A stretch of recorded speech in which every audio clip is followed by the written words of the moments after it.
भैया इसको एक बंदा टक्कर दिया है, इसको एक बंदा टक्कर मैं दिया बोलना है। चाहूंगा, बीरू भाई करके हमारा एक बहुत बड़ा फैन है, मेरा बीरू नाम है भाई का। उसकी वीडियो मैंने इंस्टा रील पे भी डाली है।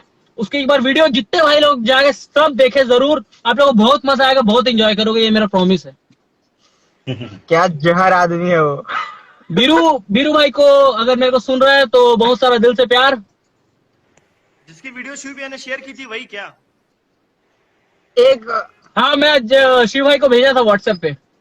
Okay, boom boom boom boom boom boom ऐसा करके कर रहा था। मस्त, मजा आ गया बहुत। मतलब अपने गाने में 4 बार बूम है तो भाई उसको 8 बार बूम कर देता है यार, ऐसा बूम है। Boom boom boom boom. मतलब ऐसा लगता है कि वो बूम बूम बोल नहीं रहा है भाई, बूम बूम बेच रहा है। जय जोहार। अब बीरू भाई को देखो यार, बीरू भाई को ऐड करो। बीरू भाई बीरू भाई तो मैं बहुत देर से हूँ। कहाँ है बीरू भाई? रिक्वेस्ट नहीं किया यार। बताऊँ यार, बीरू कहाँ है? सर्च करो बीरू। देखा था ना। बीरू अगर मेरी आवाज सुन रहे हो तो रिक्वेस्ट करो इधर।